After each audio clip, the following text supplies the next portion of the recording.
من الشيطان الرجيم من همزه ونفخه ونفثه بسم الله الرحمن الرحيم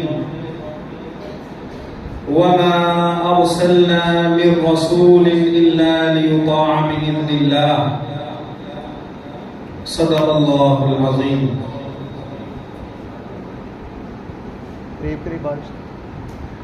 اللہ ذوالجلال نے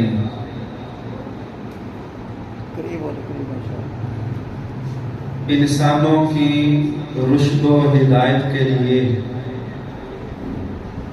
انبیاء علیہم السلام کا سلسلہ شروع فرمایا. سب سے پہلے پیغمبر حضرت آدم علیہ السلام اور اس نبوت کا اختتام آخری نبی حضرت محمد رسول اللہ صلی اللہ علیہ وآلہ وسلم کو مبعوث فرمایا. آپ صلی اللہ علیہ وآلہ وسلم ارشاد فرماتے ہیں یحشر الناس علی قدمی،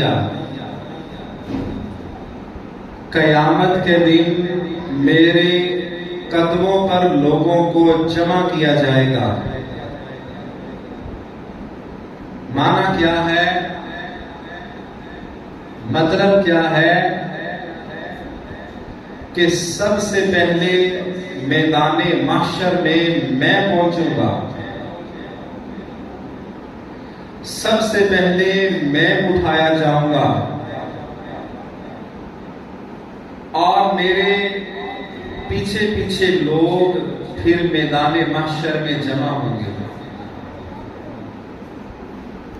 فرمایا قیامت کے دن اللہ کی تعریف کا جھنڈا میرے ہاتھ میں ہوگا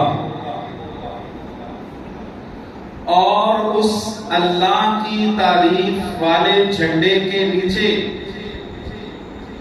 آدم علیہ السلام سے لے کر عیسیٰ علیہ السلام تک تمام پیغمبر اور ان کی امتیں میرے جھنڈے کے نیچے ہوں. فرمایا انا اول من یفتح الباب، سب سے پہلے میں جنت کے دروازے کو کھٹکھٹاؤں گا، کھولوں گا. جب میں کھٹکھٹاؤں گا تو جواب ملے گا من انت، آپ کون ہیں؟ آپ فرمائیں گے انا محمد، میں محمد ہوں صلی اللہ علیہ وسلم. جواب آئے گا اس جنتی دربان کی طرف سے کہ جب سے جنت بنائی گئی ہے، میری ڈیوٹی لگائی گئی ہے، بِکَ أُمِرْتُ، مجھے یہی حکم دیا گیا تھا کہ محمد آئیں گے تو دروازہ کھول صلی اللہ. اللہ رب العزت کی اس ہستی کے بارے میں جو شان اور عظمت بیان کی گئی، اللہ ذوالجلال نے اپنے پیغمبر علیہ السلام کو جو شان، جو عظمت، جو رفعت اور جو بلندی عطا کی، یہ شان، یہ عظمت، یہ مقام کسی اور پیغمبر کو نصیب ہوا نہیں، نصیب ہوا. ابراہیم علیہ السلام اللہ کے جلیل القدر پیغمبر ہیں.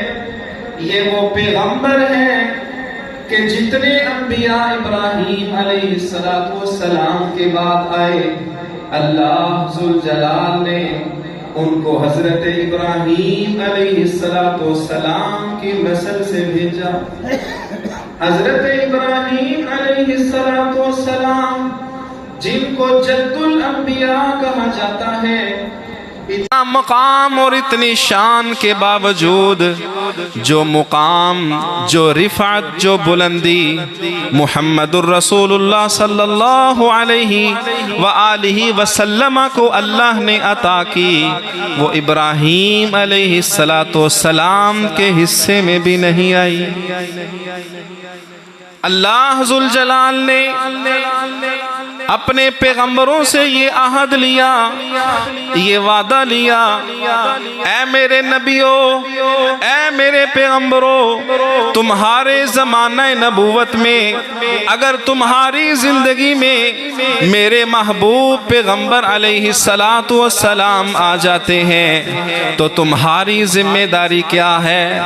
تمہاری نبوت کا سکہ نہیں چلے گا، تمہاری ذمہ داری یہ ہے کہ تم نے اپنی قوم سمیت میرے اس پیغمبر پر ایمان بھی لانا ہے، اس کی تصدیق بھی کرنی ہے اور اس کی نصرت بھی کرنی ہے۔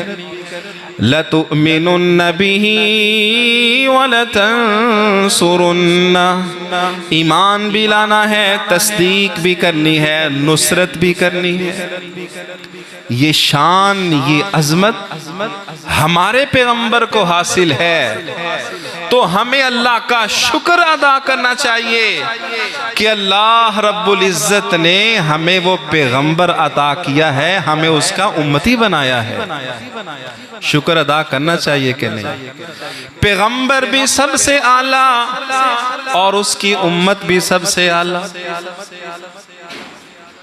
اللہ ذوالجلال والاکرام نے اپنے محبوب پیغمبر صلی اللہ علیہ وسلم کو جو نبوت عطا فرمائی، آپ کی اس نبوت کو انبیاء نے بھی تسلیم کیا، فرشتوں نے بھی تسلیم کیا، جنات نے بھی تسلیم کیا، انسانوں نے بھی مانا، بلکہ ایک دیہاتی صحابی اللہ کے نبی صلی اللہ علیہ وآلہ وسلم سے سوال کرتے ہیں، اے اللہ کے نبی بتلائیے آپ پر کون کون ایمان لایا ہے، آپ کی نبوت کو کس کس نے تسلیم کیا ہے؟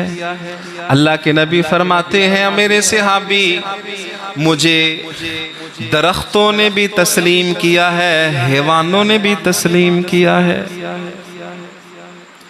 مجھے درختوں نے بھی تسلیم کیا ہے، مجھے حیوانوں نے بھی تسلیم کیا ہے۔ اللہ کے نبی صلی اللہ علیہ وآلہ وسلم ارشاد فرماتے ہیں، انی لأعلم حجرا یسلم علی، میرے صحابہ میں ایسے ایک پتھر کو جانتا ہوں جو گزرتے ہوئے مجھے سلام پیش کرتا ہے۔ حضرت جابر رضی اللہ تعالی عنہ بیان کرتے ہیں، سنیے سنیے اپنے نبی کی شان، اپنے نبی کا مقام، اپنے نبی کی عزت، اپنے نبی کا شرف سنیے۔ حضرت جابر رضی اللہ تعالی عنہ بیان کرتے ہیں، اللہ کے رسول صلی اللہ علیہ وسلم ایک مرتبہ قضائے حاجت کے لیے تشریف لے گئے۔ آپ کی عادت مبارکہ یہ ہوا کرتی تھی، آپ چھپ کے قضائے حاجت کیا کرتی تھی، آپ لوگوں کے سامنے قضائے حاجت نہیں کیا کرتے تھے۔ اور یہی تعلیم ہم سب کے لیے ہے، اگر قضائے حاجت کرنی ہے تو چھپ کے کیجئے۔ اللہ کے نبی صلی اللہ علیہ وسلم کسی دیوار، کسی اوٹ اور کسی بلندی، کسی ٹیلے کی آڑ لے کر قضائے حاجت کیا کرتے تھے۔ آپ صلی اللہ علیہ وسلم تشریف لے گئے، کوئی آڑ نظر نہ آئی، کوئی ٹیلا نظر نہ آیا، آپ صلی اللہ علیہ وسلم ایک درخت کو پکڑتے ہیں اور وہ درخت آپ کے ساتھ چلنا شروع کر دیتا ہے۔ حضرت جابر رضی اللہ تعالی عنہ بیان کرتے ہیں وہ درخت آپ کے ساتھ ایسے چلنا شروع ہو گیا جیسے کسی دیہاتی کا اونٹ اگر دیہاتی اس کی نکیل پکڑتا ہے تو جس طرح اس نکیل پکڑے ہوئے اونٹ وہ مطیع اور فرما بردار ہو کر اپنے مالک کے ساتھ چل پڑتا ہے، ایسے اللہ کے رسول کے ساتھ وہ درخت چل پڑتا ہے۔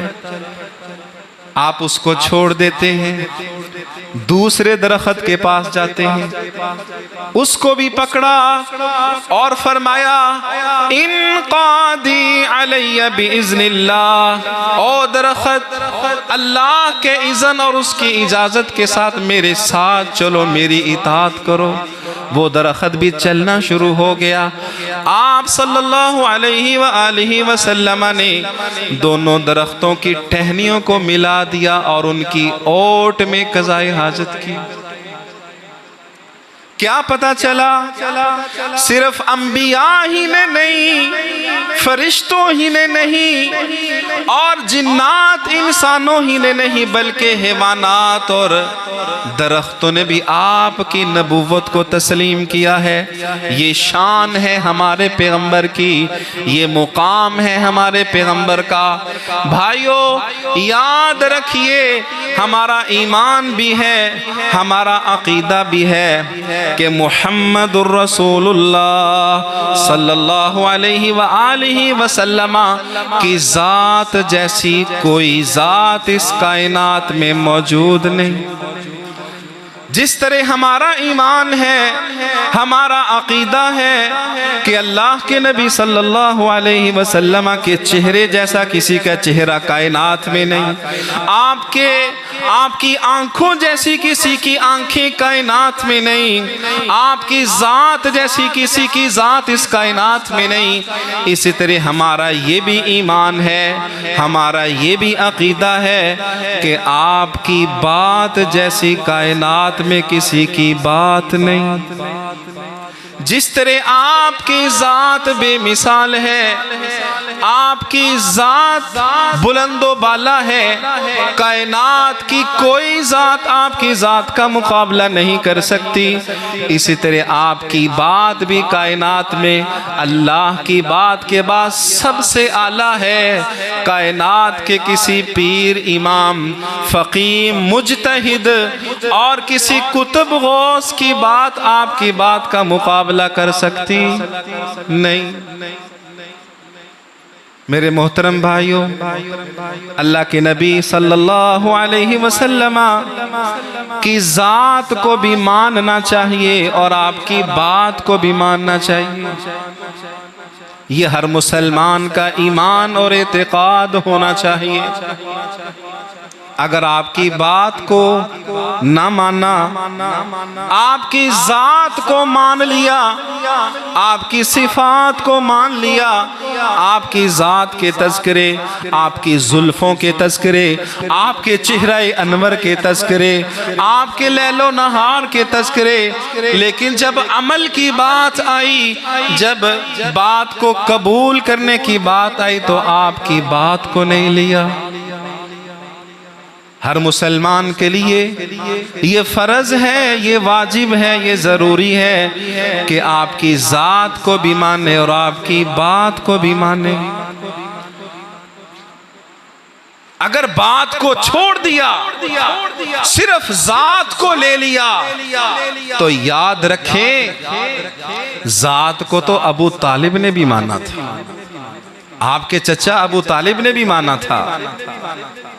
آپ کی ذات کو، آپ کی صفات کو، آپ کے اخلاق کو، آپ کی سیرت کو، آپ کی شرافت کو، آپ کی سخاوت کو، آپ کی دیانت کو مشرکین بھی مانتے تھے۔ ابو جہل بھی مانتا تھا، ابو لہب بھی مانتا تھا، عتبہ شیبہ بھی مانتا تھا، بلکہ کتنے سال انہوں نے مانا ہے؟ جی کتنے سال مانا ہے؟ 40 سال حضور کے اخلاق کو مانا ہے، حضور کے رویوں کو مانا ہے۔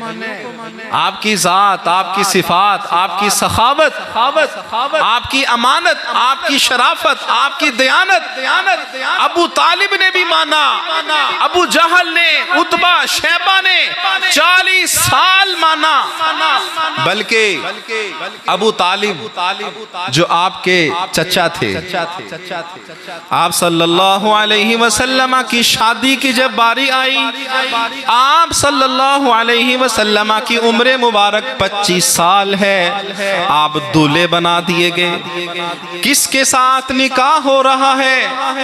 بین الاقوامی بزنس مین سیدہ خدیجہ الکبریٰ رضی اللہ تعالیٰ عنہ کے ساتھ نکاح پڑھانے والے چچا ابو طالب ہیں۔ ذرا اس تاریخی واقعے سے اندازہ لگائیے کہ ابو طالب آپ کی کتنی تعریف کیا کرتے، آپ کی شان میں کتنے قصیدے پڑھا کرتے، آپ کی صفات کے کتنے معترف ہوا کرتے۔ جب یہ نکاح کا معاملہ سامنے آیا، ابو طالب نکاح پڑھانے والے ہیں، دیہاتی لوگوں نے یہ مختلف قسم کے تبصرے کرنا شروع کر دیے۔ ابھی نبوت نہیں ملی، 25 سال کی عمر ہے، نبوت ملنے میں 15 سال باقی ہیں۔ لوگوں نے تبصرے کرنا شروع کر دیے، دیہاتی لوگوں نے کہتے ہیں یہ کیسا عجیب و غریب نکاح ہے، یہ کیسی عجیب و غریب رسم ہے، یہ کیسا عجیب و غریب جوڑ ہے کہ ایک طرف مکے کا یتیم، ایک طرف مکے کا مفلس اور غریب نوجوان ہے، اور دوسری طرف بین الاقوامی بزنس مین تجارہ خدیجہ الکبریٰ ہیں، جن کی تجارت کے چرچے شام کے اندر بھی ہیں، جن کی تجارت مصر میں بھی چلتی ہے، جن کی تجارت عراق میں بھی چلتی ہے، جن کی تجارت یمن میں بھی چلتی ہے، دنیا کے مختلف ممالک میں اس کی تجارت چلتی ہے، لوگ اس کے مال سے مزاربت کرتے ہیں۔ یہ کیسا عجیب و غریب نکاح ہے۔ آج سے پہلے جو ہم نے نکاح اور شادیاں دیکھی، اس کا طریقہ کار اور دستور یہ ہوا کرتا تھا کہ چودھریوں کے نکاح چودھریوں کے ساتھ، غریبوں کے نکاح غریبوں کے ساتھ۔ زمانہ جاہلیت میں لوگ ایسے کیا کرتے تھے۔ یہ کیسا نکاح ہے کہ ایک غریب کی شادی ایک امیر زادی کے ساتھ، بزنس مین کے ساتھ ہو رہی ہے۔ ابو طالب نے جب نکاح پڑھایا تو یہ سارے تبصرے انہوں نے سن لیے، اور نکاح پڑھاتے ہوئے کہتے ہیں لوگوں میں نے تمہاری ساری باتیں سن لی ہیں، آؤ مجھے بتاؤ ایوکم یعازی محمدا شرفا و بذلا، کون تم میں سے میرے بھتیجے کے برابر ہے شرافت میں، سخاوت میں، بہادری میں، امانت میں، دیانت میں، اخلاق میں، سیرت میں؟ آج مجھے دکھاؤ اے مکے کے لوگوں، اے گرد و نواح سے آنے والوں، تم میں سے کون ہے جو میرے اس بھتیجے کے برابر ہے؟ کتنی خوبصورت تعریف کی ہے چچا ابو طالب نے۔ اسی طرح محترم بھائیوں، اللہ کے نبی صلی اللہ علیہ وآلہ وسلم نے جب اپنے آپ کو پیش کیا، اپنی 40 سالہ زندگی کو مشرکین مکہ کے سامنے پیش کیا، جس میں ابو جہل بھی ہے، ابو لہب بھی ہے، مکے کے بڑے بڑے سرداران ہیں۔ آپ نے فرمایا کیسا تم نے مجھے پایا ہے؟ سب نے کیا گواہی دی؟ ما جربناک الا صدقا، ہم نے آپ کو سچا، صادق اور امین پایا ہے۔ ذات کو مانا، ذات کو مانتے تھے نا، صفات کو مانتے تھے، لیکن بھائیو جب اللہ کے نبی صلی اللہ علیہ وسلم کی بات کی باری آتی ہے، آپ صلی اللہ علیہ وسلم نے جب اپنی دعوت پیش کی، اپنا منہج، اپنا عقیدہ، اپنا مسلک، اپنی حدیث، اپنی سنت، اپنا عمل، اپنی نبوت پیش کی، کیا ہوا؟ سگا چچا ابو طالب بھی ماننے کے لیے تیار نہ ہوا۔ کیا کہتا ہے؟ سگا چچا ابو طالب کہتا ہے بیٹا تو بھی سچا ہے، تیری دعوت بھی سچی ہے، تیرا دین بھی سچا ہے، لیکن میں اپنے باپ دادا کے دین کو چھوڑ سکتا نہیں۔ میں تیرے عقیدے، تیرے مسلک، تیرے منہج، تیری حدیث، تیری سنت کو فالو نہیں کر سکتا۔ جہنم کی آگ کو میں برداشت کر لوں گا، لیکن خاندان کے تانے اور میں نے برداشت نہیں کر سکتا۔ ابو لہب بھی دشمن بن گیا، ابو جہل بھی دشمن بن گیا، عتبہ شیبہ بھی دشمن بن گئے۔ کب؟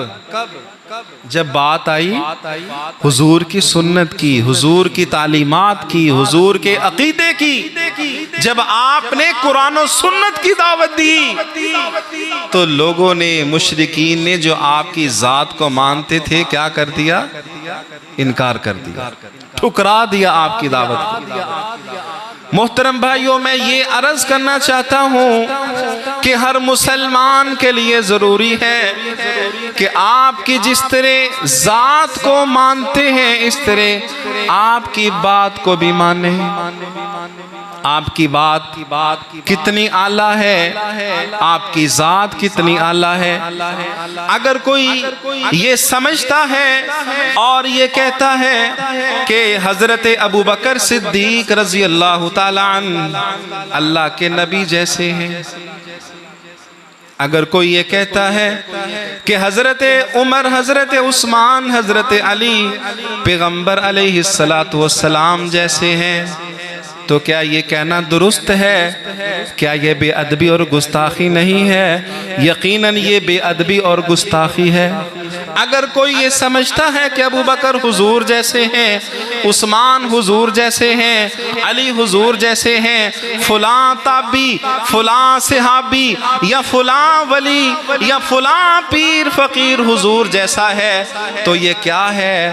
بے ادبی ہے، گستاخی ہے، حضور کی توہین ہے۔ حضور جیسی ذات کوئی ہو سکتی نہیں۔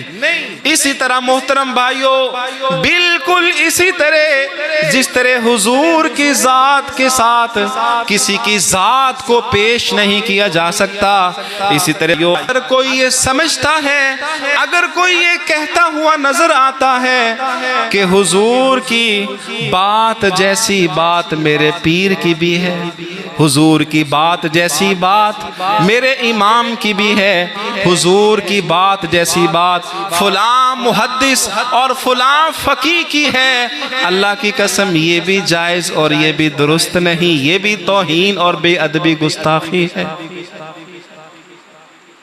حضور کی بات کتنی اعلیٰ ہے، کتنی بلند ہے۔ آئیے ایک مثال آپ کے سامنے رکھ کے بات کو آگے چلاتا ہوں۔ حضرت عمر بن خطاب رضی اللہ تعالیٰ عنہ تورات پڑھ رہے ہیں۔ تورات یہ اللہ کی وحی ہے اور یہ منزل من اللہ ہے، اللہ کی کلام ہے۔ اللہ کے رسول صلی اللہ علیہ وسلم نے جب دیکھا، آپ کا غصے سے رنگ سرخ ہو جاتا ہے۔ حضرت ابو بکر صدیق رضی اللہ تعالیٰ عنہ عمر رضی اللہ عنہ سے مخاطب ہو کے فرماتے ہیں، یا عمر اما ترى وجہ رسول اللہ، اے عمر اللہ کے رسول کے چہرے کو نہیں دیکھ رہے، اللہ کے رسول غصے غیظ و غضب میں ہیں۔ حضرت عمر فوراً تورات کو بند کر دیتے ہیں اور زبان سے یہ کلمے ادا کرتے ہیں، رضیت باللہ ربا وبالاسلام دینا وبمحمد رسولا، اے اللہ کے نبی میں اللہ کے رب ہونے پہ راضی ہو گیا اور میں محمد صلی اللہ علیہ وسلم کے رسول ہونے پہ راضی ہو گیا اور میں اسلام کے دین ہونے پہ راضی ہو گیا۔ اللہ کے نبی صلی اللہ علیہ وسلم فرماتے ہیں، یا عمر لو کان موسیٰ حیا وادرک نبوتی لاتبعنی، موسیٰ اے عمر کیا بات ہے، اگر تم تورات پڑھ رہے ہو، تورات تو درکنار، اگر صاحب تورات بھی آ جائیں اور میری نبوت کو پالیں تو وہ بھی میری ہی اتباع کریں گے، میری بات کو مانیں گے، میری حدیث اور میری سنت، میرے عمل کو فالو کریں گے۔ آپ صلی اللہ علیہ وسلم فرماتے ہیں اگر تم نے مجھے چھوڑ کر ان کی اتباع کر لی، موسیٰ کی اتباع کر لی، مجھے چھوڑ کر لَظَلَلْتُمْ عَنْ سَوَاءِ السَّبِيلِ، کیا ہوگا؟ سیدھے راستے سے بھٹک جاؤ گے، گمراہی کے اندھیروں میں ڈوب جاؤ گے۔ مجھے چھوڑ کر میرے دین، میری شریعت، میری حدیث، میری سنت کو چھوڑ کر وقت کے پیغمبر اگر موسیٰ آ جاتے ہیں میری شریعت کے ہوتے ہوئے تم ان کے پیچھے چل پڑتے ہو تو کیا ہوگا؟ لَظَلَلْتُمْ عَنْ سَوَاءِ السَّبِيلِ، سیدھے راستے سے ہٹ جاؤ گے۔ یہاں پہ میں آپ سے یہ بڑے ادب کے ساتھ گزارش کرنا چاہتا ہوں بھائیو، اللہ کے نبی صلی اللہ علیہ وسلم کے اس فرمان سے یہ پتہ چلتا ہے اگر نبی موسیٰ کی اتباع کرنے سے، شریعت، قرآن، حدیث اور سنت کو چھوڑنے سے انسان گمراہ ہو سکتا ہے، گمراہی کے گٹا ٹوپ اندھیروں میں ڈوب سکتا ہے، تو میں آپ سے یہ پوچھنا چاہتا ہوں اگر محمد الرسول اللہ صلی اللہ علیہ وسلم کی حدیث کو چھوڑ کر، آپ کی سنت کو چھوڑ کر، آپ کے عمل کو چھوڑ کر، آپ کے اسوہ کو چھوڑ کر اگر کوئی بندہ کسی پیر، فقیر، امام کی بات کو لے لیتا ہے، اس کو حضور کی بات پہ ترجیح دے دیتا ہے، تو بتائیں وہ حق پہ ہے؟ وہ حق پہ ہو سکتا ہے؟ اس کا یہ عمل درست ہے؟ نہیں۔ محمد الرسول اللہ صلی اللہ علیہ وسلم کی جب سنت کی بات آئے، حدیث کی بات آئے، ساری دنیا کی فقہ، ساری دنیا کے امام، ساری دنیا کے مجتہد، ساری دنیا کے فقیہ، ساری دنیا کے تابعی، تبع تابعی، کتب، غوث، ابدال، ایک طرف حضور کی سنت، حدیث ایک طرف۔ میرے محترم بھائیوں، ہمیں غور کرنا چاہیے، ہمیں سوچنا چاہیے اور ہمیں توجہ کرنا چاہیے، اپنی زندگی کو چیک کرنا چاہیے، اپنے عمل کو چیک کرنا چاہیے، اپنے مسلک، اپنے منہج پہ نظر ثانی کرنی چاہیے۔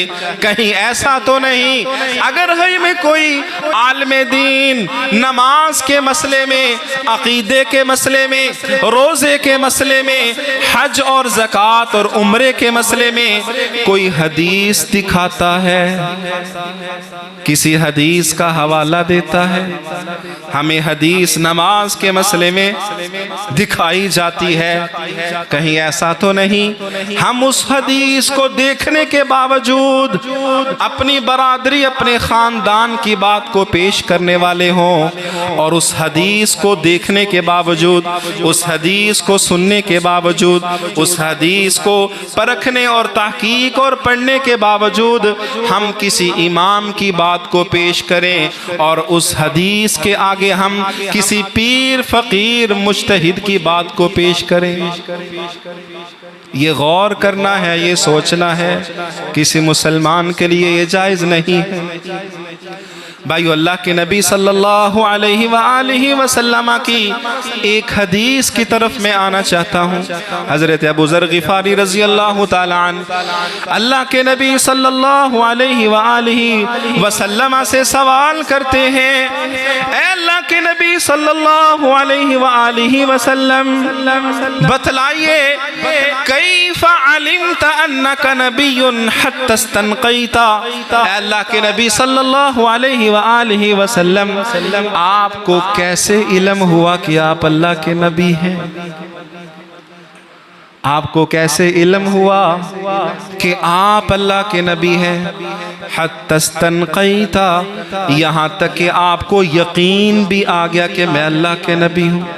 اللہ کے نبی صلی اللہ علیہ وآلہ وسلم اس بات کا جواب دیتے ہیں، فرمایا ابو ذر میں نے خواب میں دیکھا۔ کس میں دیکھا؟ خواب میں دیکھا۔ یہاں پہ رکیے اور اس بات کو سمجھیے، اللہ کے نبی صلی اللہ علیہ وسلم کی خواب بھی دین ہے، آپ کی بیداری بھی دین ہے۔ آپ جو خواب میں دیکھیں وہ بھی دین، آپ جو بیداری میں دیکھیں وہ بھی دین، آپ کو جو خواب میں دکھلایا گیا وہ بھی دین بن جاتا ہے، آپ بیداری کی حالت میں جو دکھلایا جائے وہ بھی دین بن جاتا ہے۔ کائنات میں کوئی ایسی ہستی نہیں ہے، چاہے کوئی صحابی ہو، چاہے کوئی تابعی ہو، چاہے کوئی تبع تابعی ہو، ائمہ سلف خلف ہوں، کتب غوث ابدال پیر فقیر ہوں، کائنات میں کوئی ہستی ایسی نہیں ہے جس کا خواب شریعت بن جائے، دین بن جائے۔ ہے کوئی ایسی ہستی؟ کوئی ہستی نہیں ہے۔ ایک ہستی ہے محمد الرسول اللہ صلی اللہ علیہ وآلہ وسلم۔ محترم بھائیو، یہاں پہ میں ایک نصیحت بھی کرنا چاہتا ہوں، موضوع کی مناسبت سے ایک بات بھی آپ کے گوش گزار کرنا چاہتا ہوں۔ چاہے جتنا مرضی بڑا وقت کا ولی ہے، جتنا مرضی بڑا وقت کا امام ہے، اس کا خواب دین اور شریعت نہیں بن سکتا۔ آج ہمارے معاشرے میں کتنے ایسے لوگ پائے جاتے ہیں جو اپنے خواب بیان کر کے لوگوں کو صراط مستقیم سے دور کر رہے ہیں۔ یاد رکھیے، اس خواب کے حوالے سے اگر کسی غیر نبی کو محمد الرسول اللہ صلی اللہ علیہ وسلم کے علاوہ کسی کو خواب آتا ہے، وہ خواب صحیح ہے، وہ خواب سچا ہے، وہ خواب جھوٹا ہے، کیا ہے، کیسے پرکھیں گے، کیسے جانچیں گے، کیسے تحقیق کریں گے؟ تو بھائیو سن لیجئے، وہ خواب جو غیر نبی کو آئے گا، اس خواب کو قرآن و سنت کے آگے پیش کیا جائے گا۔ اگر قرآن و سنت اس خواب کی تصدیق کریں گے، اس خواب کو سچا قرار دیں گے، اس خواب کو مانیں گے، تو ہم بھی اس خواب کو مانیں گے۔ اگر اس خواب کو قرآن نے ریجیکٹ کر دیا، اگر اس خواب کو قرآن یا سنت نے ریجیکٹ کر دیا، تسلیم نہ کیا، تو اللہ کی عزت کی قسم کل کائنات کی ساری خوابیں جمع ہو جائیں، ہم ان خوابوں کو ریجیکٹ کر سکتے ہیں، قرآن و سنت کو ریجیکٹ کر سکتے نہیں۔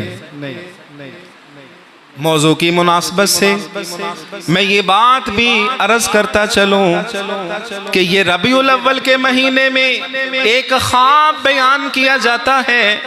یہ خواب کس کا ہے؟ ابو لہب کا خواب ہے۔ ابو لہب کون ہے؟ کافر ہے۔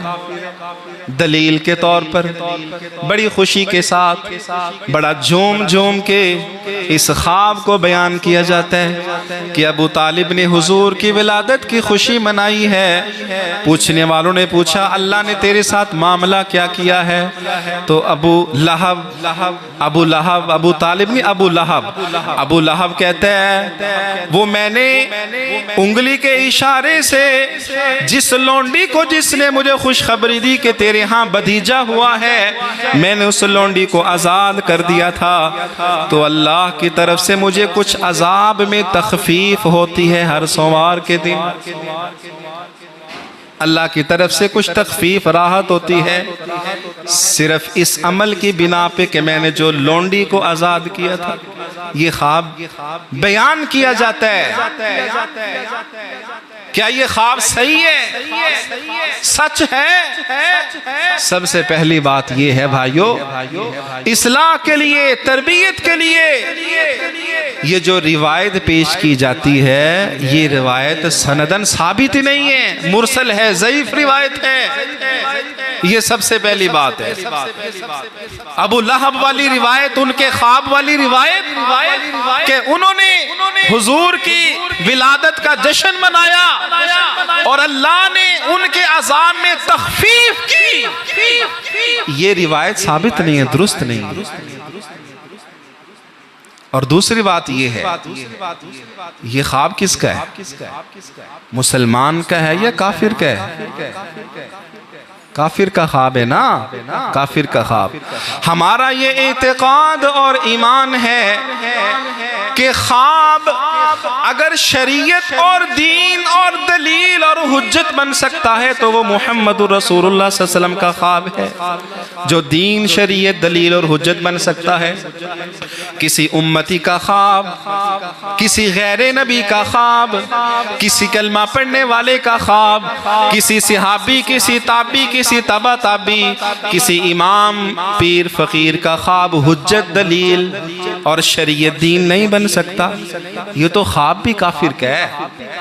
جب ایک مسلمان کا خواب دلیل، حجت، شریعت، دین نہیں بن سکتا تو کافر کا خواب کیسے دلیل اور حجت بن سکتا ہے؟ تیسری بات یہ ہے، چلے فرض کریں ہم تھوڑی دیر کے لیے مان لیتے ہیں کہ ابو لہب نے خواب دیکھا، ابو لہب نے آ کے بتایا کسی کو کہ مجھے عذاب میں تخفیف ہو رہی ہے، میں نے جو اس لونڈی کو آزاد کیا تھا اپنے بھتیجے کی خوشی، ولادت کی خوشی میں، اگر ہم تھوڑی دیر کے لیے اس کو صحیح بھی مان لیتے ہیں تو ابو لہب نے یہ تو نہیں کہا کہ ہر ربیع الاول کو سال کے بعد میرے عذاب میں تخفیف ہوتی ہے۔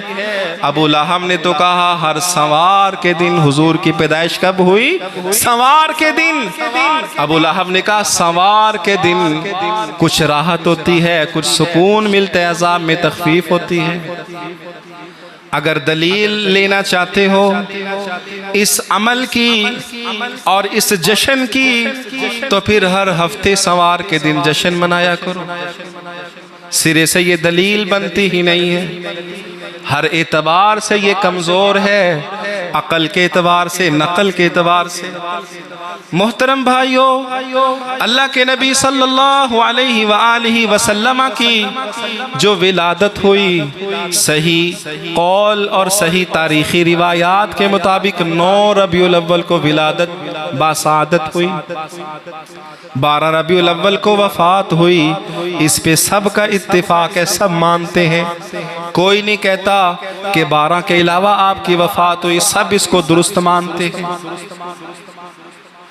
اور جو تحقیقی بات ہے، درست بات ہے، عقل کے اعتبار سے، نقل کے اعتبار سے، وہ یہ ہے 9 ربیع الاول کو آپ کی ولادت باسعادت ہوئی۔ اگر ہم اعلیٰ حضرت امام احمد رضا بریلوی ان کی بات کریں جن کے فتاوی جات کو پڑھا جاتا ہے، جن کے فتاوی جات کا درس دیا جاتا ہے، جن کے فتاوی جات کو دے کر فتوے دیے جاتے ہیں، اگر اس فتاوی رضویہ کی بات کریں، امام احمد رضا بریلوی کی بات کریں، اعلیٰ حضرت کی بات کریں تو سن لیجئے فتاوی رضویہ کی جلد نمبر 26 اور 415 اور 412 صفحے پہ لکھا ہوا ہے، جا کے پڑھ لیجئے۔ حضور نبی کریم صلی اللہ علیہ وآلہ وسلم کی ولادت 8 ربیع الاول کو ہوئی ہے، اور انہوں نے بھی لکھا آپ کی وفات 12 ربیع الاول کو ہوئی ہے۔ جس فتاوی کا لیکچر اور درس دیتے ہو، جو فتاوی رضویہ ایک دوسرے کو گفٹ کرتے ہو، جس فتاوی رضویہ کے مطابق تقریریں کرتے ہو، جس فتاوی رضویہ کے مطابق فتوے دیتے ہو، اس فتاوی رضویہ کی کم از کم بات مان لو۔ محترم بھائیو، یہ جو کچھ ہم ربیع الاول کے مہینے میں دیکھتے ہیں یہ دین نہیں ہے، یہ شریعت نہیں ہے، یہ سنت نہیں ہے، یہ سیرت نہیں ہے، یہ عمل نہیں ہے، بلکہ کچھ اور ہے۔ یہ رسم ہے، یہ رواج ہے، یہ بدعت ہے، یہ دین پہ اضافہ ہے۔ میں آپ کے یہ گوش گزار کرنا چاہتا ہوں 12 ربیع الاول کا دن، جس دن نبی کریم صلی اللہ علیہ وآلہ وسلم اس دنیا سے تشریف لے گئے، صحابہ کرام کی کیفیت کیا تھی؟ حدیث مسند احمد کی ہے، صحابہ بیان کرتے ہیں جب حضور نبی کریم صلی اللہ علیہ وسلم مدینے پہ جلوہ فروز ہوئے، مدینے پہ سایہ فگن ہوئے، مدینے میں تشریف لائے، مدینہ نور و نور ہو گیا۔ جب آپ مدینے سے رخصت ہوئے، مدینے میں روشنی ختم ہو گئی۔ حضرت بلال رضی اللہ تعالیٰ عنہ تاریخی روایت کے مطابق اذان نہیں پڑھتے تھے، اور حضرت محمد الرسول اللہ صلی اللہ علیہ وسلم کی اونٹنی روایات کے مطابق وہ بھی اتنی غم زدہ ہو گئی آپ کی وفات کے دکھ میں، اللہ نے اس کے دل میں بھی بات ڈالی۔ آپ کی وفات کے بعد اس نے کھانا پینا چھوڑ دیا، 3 دن کے اندر وہ بھی فوت ہو گئی۔ حضرت عمر رضی اللہ تعالیٰ عنہ ہوش و حواس کھو بیٹھے۔ حضرت عائشہ رضی اللہ تعالیٰ عنہ فرماتی ہیں، انس کیسے تم نے گوارا کیا حضور اقدس صلی اللہ علیہ وآلہ وسلم کہ جست اطہر کو زمین میں کیسے تم نے ڈالا، اس پہ مٹی کیسے ڈالی؟ فرمایا اگر اللہ کا حکم نہ ہوتا تو ہم ایسے نہ کرتے۔ صحابہ کرام اتنے مغموم ہیں، اتنے پریشان ہیں، غمزدہ ہیں۔ ابو بکر صدیق رضی اللہ تعالیٰ عنہ اپنے کھیتوں سے آ رہے ہیں، راستے میں دیکھا ایک معصوم بچہ زمین پہ لیٹ رہا ہے، رو رہا ہے، پریشان ہے۔ پوچھا بیٹا اٹھایا کیا ہوا، کیوں پریشان ہو، کیوں غمزدہ ہو، کیوں رو رہے ہو؟ وہ کہتا ہے، تاریخی روایت ہے، وہ کہتا ہے محمد الرسول اللہ صلی اللہ علیہ وسلم دنیا سے رخصت ہو گئے۔ صحابہ کرام پہ غم پہ پہاڑ ٹوٹے ہوئے ہیں، آج تجھے جشن کی سوجی ہے۔ میں یہ پوچھنا چاہتا ہوں اے میرے مسلمان بھائیوں کہ سن 11 ہجری میں صحابہ پہ پہاڑ ٹوٹے غم کے، سن 12 ہجری میں کیا ہوا؟ سن 11 ہجری میں حضور دنیا سے تشریف لے گئے تو سن 12 ہجری میں کیا جشن منایا صحابہ نے؟ سن 13 ہجری میں جشن منایا، سن 14 ہجری میں جشن منایا۔ اگر آپ مطالعہ کرتے ہیں تو صحابہ کرام اللہ کے نبی صلی اللہ علیہ وسلم کے دنیا سے جانے کے بعد کم و بیش 90-95 سال زندہ رہے۔ اس 90-95 سال کے دور میں عہد میں کسی صحابی نے اس طریقے سے جشن کیا ہے کہ نہیں؟ جائیں ریسرچ کر لیجئے، تحقیق کر لیجئے۔ یہ آج کی بدعت ہے۔ آج سے چند سال پیچھے چل جائیں، بر صغیر پاک و ہند میں یہ 12 ربیع الاول یوم ولادت نہیں منایا جاتا تھا، یوم وفات منایا جاتا تھا۔ لہٰذا محترم بھائیوں، اللہ کے نبی صلی اللہ علیہ وسلم ہمیں رسم و رواج سے نکالنے کے لیے آئے۔ یہ بدعات کے توق ہمارے گلوں سے نکالنے کے لیے آئے۔ ان رسم و رواج سے اپنے آپ کو بچائیں، ان بدعات سے اپنے آپ کو بچائیں۔ جو بندہ دین کے نام پہ، اجر اور ثواب کے نام پہ نیکی کرتا ہے، عبادت کرتا ہے، اس نیکی کا، اس عمل کا ثبوت حدیث سے نہیں، سنت سے نہیں، آپ کے عمل سے نہیں، آپ کی سیرت سے نہیں، آپ کے اسوے سے نہیں۔ ایسے شخص کو اپنے نیک اعمال کی فکر کرنی چاہیے، کہیں ایسا نہ ہو کہ وہ نیکی سمجھ کے عبادت کر رہا ہے اور اللہ کی طرف سے اس کی نیکیوں کا کھاتا صاف ہو رہا ہے۔ یہ چند باتیں میں نے اللہ کے نبی صلی اللہ علیہ وسلم کی شان، اقدس اور یہ جو موجودہ رسم و رواج ہے، بدعات ہے، ان کے حوالے سے کی ہیں۔ اللہ ذوالجلال ہماری اصلاح فرمائے اور ہمیں صحیح معنوں میں صراط مستقیم عطا فرمائے۔ وآخر دعوانا الحمدللہ۔